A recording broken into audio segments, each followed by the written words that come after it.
Since we're using open standard, our customers and our dealers won't be surprised in the future, like other companies, with hidden fees, licensing restrictions, impositions from Tait.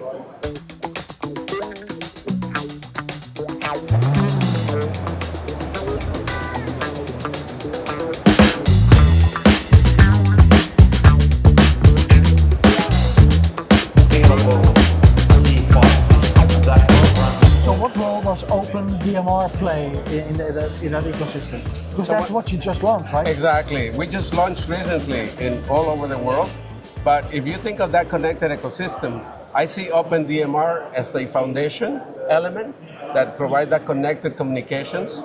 And OpenDMR, as the name suggests, is our commitment to bring to the DMR space that open standards philosophy that we have. It's comprised of three level of solutions. From the basic entry-level solution that we call Open2, 100% standard-based, affordability and simplicity are the key drivers for those solutions, to take solutions to verticals that we were not addressing before, like education, manufacturing, healthcare, hospitality.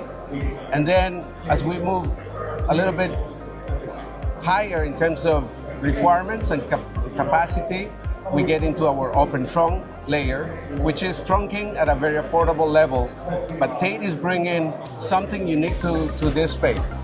Where other companies have implemented trunking in shared channel spaces through DMR2 proprietary solutions, Tait has brought DMR3 advantages with unique algorithms to provide this shared channel capability in a DMR3 system. That provides affordable, future-proof solutions, open standard-based.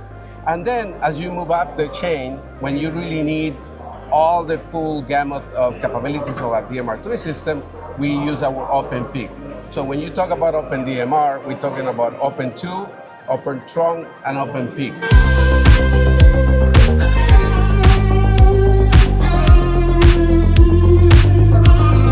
That we cover all the needs of mission critical and business critical customers in new segments that Tait did not address in the past. And in that way, Tait is the most flexible company and offers the most flexible DMR solution on the market, I guess. Yes, not only flexible, but also future-proof. Because since we're using open standard, our customers and our dealers won't be surprised in the future, like other companies, with hidden fees, licensing restrictions, impositions from Tait. It's all open standards. And also we want, if a customer wants everything Tait, is great, but we also want to be able to integrate solutions from everybody else, so that at the end of the day, it's what the customer wants, not what Tait wants. I like that one. Tait is great.